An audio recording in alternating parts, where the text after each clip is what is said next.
Kami po talaga ma'am, nanghihingi lang. Ako po ay nakakarito, natuto mag-vlog. Kung saan lugar. Masalamatan po natin si ma'am, lagay po tayo ng pagkain, ayan. Bigyan po tayo, maraming salamat po sa inyo. Ayan, maraming salamat po. Salamat po ma'am.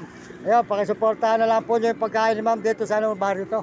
Raras Food House po. Ha? Raras Food House po. Raras. Raras Food House po. Raras Kataos po.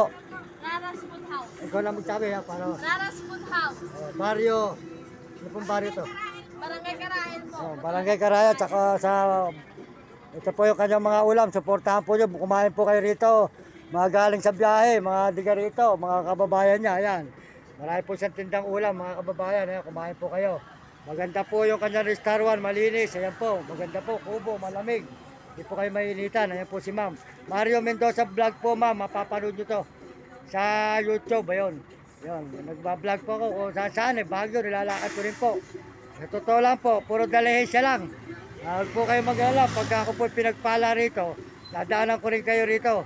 Malapit na rin po, magtitiis na lang. Ika nga 3 taon na po ako nagbablog eh. Nagdaan na rin po ako dito noong 2000 nakarang taon. Nakita po sa YouTube, yun. Kaya kabisado ko po itong akin, natutulog po naman po ako sa mga munisipyo, saka mga barangay hall. Ayan, maraming salamat po sa bigay ni ma'am. Ayan ang pagkain. Marami po tayo pagkain ngayon.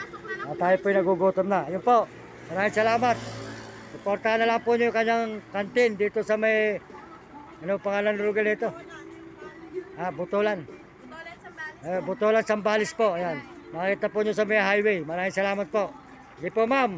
Tutuloy na po ako para noon maghahanap pa kami ng barangay hall o kaya munisipyo. Sa inyo ko na lang po tatapusin.